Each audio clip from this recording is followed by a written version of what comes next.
வெடிக்கும் எரிமலைக்குள் உலா வரும் சுறாக்கள். நாசா கண்டுபிடித்த பகீர் ரகசியத்தை பற்றி பார்க்கலாமா வாங்க. நமது பூமியில இருக்கும் எரிமலைகள் என்று சொன்னாலே அது அனைத்தையும் அழித்து நாசம் செய்யக்கூடிய ஒரு பயங்கரமான இயற்கை சீற்றம் என்பதுதான் நமது பொதுவான கருத்தாக இருக்கும். ஆனால் மனிதர்களின் ஒட்டுமொத்த அறிவியல் கணிப்புகளையும் பொய்யாக்கும் வகையில தான் ஒரு பிரம்மாண்டமான ஒரு சம்பவம் பசிபிக் பெருங்கடலின் ஆழத்துல நடந்து கொண்டிருக்கிறது. அங்குள்ள கவாச்சி எனப்படும் கடலடி எரிமலைக்குள்ள மிகவும் கொடூரமான சுறா மீன்கள் எந்த ஒரு பயமும் இல்லாமல் மிக சாதாரணமாக வாழ்ந்து வருவது தான் ஒட்டுமொத்த உலகையும் ஆச்சரியத்தில் ஆழ்த்தியுள்ளது. ஆராய்ச்சியாளர்களை அதிர வைத்த ரோபோக்கள் என்னன்னு சொல்லி பார்த்தீங்கன்னா, இந்த ஆச்சரியமூட்டும் சம்பவம் 2015ஆம் ஆண்டுல தான் உலகிற்கு தெரிய வந்திருக்கிறது. கடல்சார் பொறியியலாளரான பிரென்னன் பிலிப்பஸ் தலைமையிலான ஒரு தீவிர ஆய்வு குழுவினர் இந்த காவாச்சி எரிமலையை ஆய்வு செய்ய முடிவு செய்தார்கள். இது அடிக்கடி பயங்கரமாக வெடித்து சிதறி கடுமையான அமிலத்தையும் நெருப்பு குழம்புகளையும் கக்கக்கூடிய ஒரு மிகவும் ஆபத்தான ஒரு பகுதியாகும்.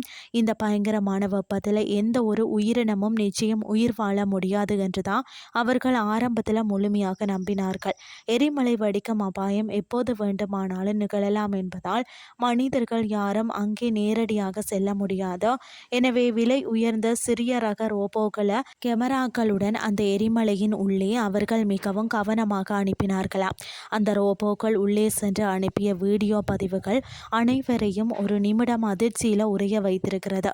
அந்த நெருப்பு குழம்பிற்கு நடுவில் பார்த்தீங்கன்னா கேமர் கட் மற்றது சில்கி வகையை சேர்ந்த பல சுறாக்கள் மிகவும் ஜோலியாக நீந்தி கொண்டிருந்தனதா.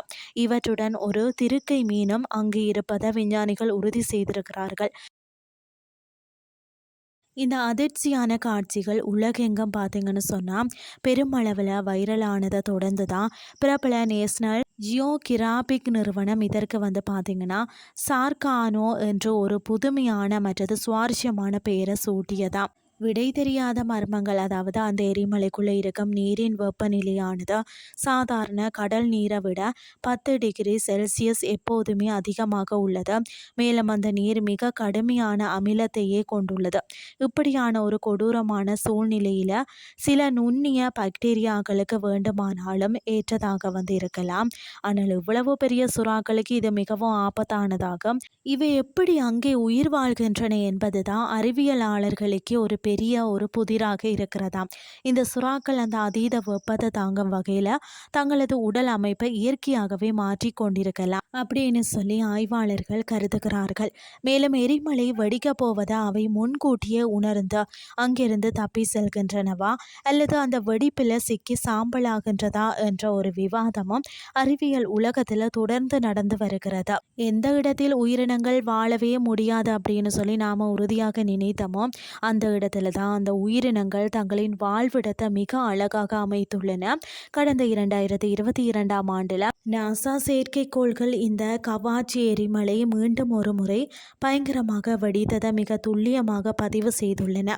அந்த பெரும் வெடிப்பில் இருந்து இந்த சுறாக்கள் தப்பினவா என்ற மர்மம் இன்றும் விளங்காமலேயே நீடிக்கிறது.